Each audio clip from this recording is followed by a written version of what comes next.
What is good, my comic book community? My name is Mac, and welcome to my YouTube channel, Retcon Comics. Now today, I'm going to be doing a spoiler-free review of the conclusion to the Arkham franchise, Arkham Knight. Arkham Knight takes events from the previous Arkham games to drive the plot. For example, Scarecrow getting mauled by Killer Croc in the first game, Joker's death. Those are all huge plot points that drive the events of Arkham Knight. A similar tactic was used in The Dark Knight Rises, when the events of Batman Begins and The Dark Knight had huge effects and drove the plot of that movie. Arkham Knight tries to make the events of Arkham Origins relevant by including Deathstroke and Firefly and Easter eggs from Origins.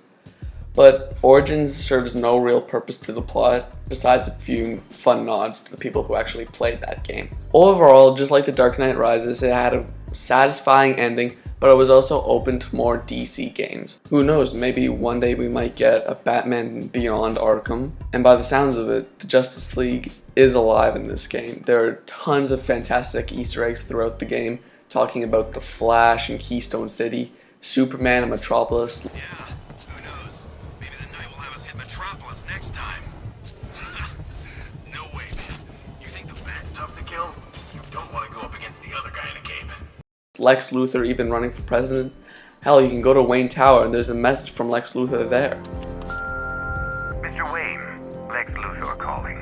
Apologies for going via your direct line, but I grow tired of these games.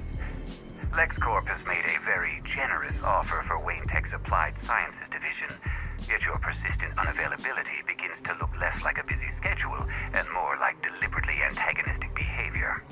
Come now, meet with me. I'm sure we can come to an agreement. A man of your refined taste doesn't need an Applied Sciences division after all. He needs another $1 billion. However, sadly, the story does leave a few loose ends. For example, we don't know what happened to Ra's al Ghul. We don't know what happened to other characters. We don't know what happened to Mr. Freeze. But it is rumored that the upcoming DLC will bring a satisfying conclusion to those characters. As I mentioned earlier, the Easter eggs in this game are fantastic. There's nothing better than being a DC fan and you hear a reference to the Flash or Green Arrow or Green Lantern, and it's just so cool. They had small references to pretty much every major Justice Leaguer, and that just gives me hope of a possible Justice League game. Out of all the Arkham games, this one probably has the most content. It has the biggest city, it has the best graphics out of all the games, obviously thanks to the next gen. There's definitely the most to do in this game than any of the other Arkham games. However, one gripe with the game was the boss fights were extremely bad. Arkham Asylum, City, and Origins all had their standout boss battles that were just so fun to play and they really stood out. This game, without a doubt, did not have a memorable boss battle. I love the duo play with Batman and Robin and Batman and Nightwing and Batman and Catwoman. It was so cool to kick ass and switch between characters and then kick some more ass.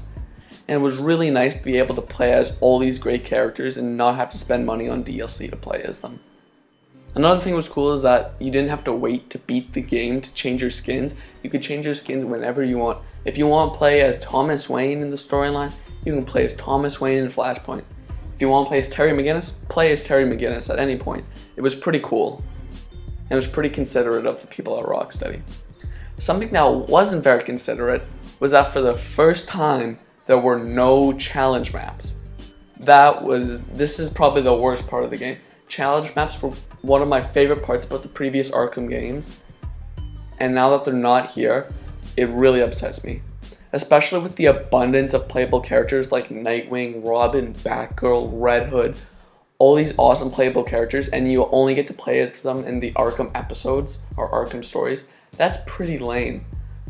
Overall, I feel like the Batmobile was included a little bit too much, but I still loved playing as it. I thought the battle mode was great. I thought the driving mode was fantastic.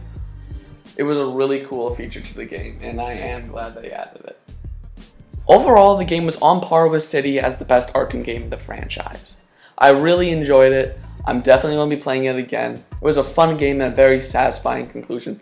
I without a doubt recommend it to any Batman fan in any shape and form. You will love this game, just like I do.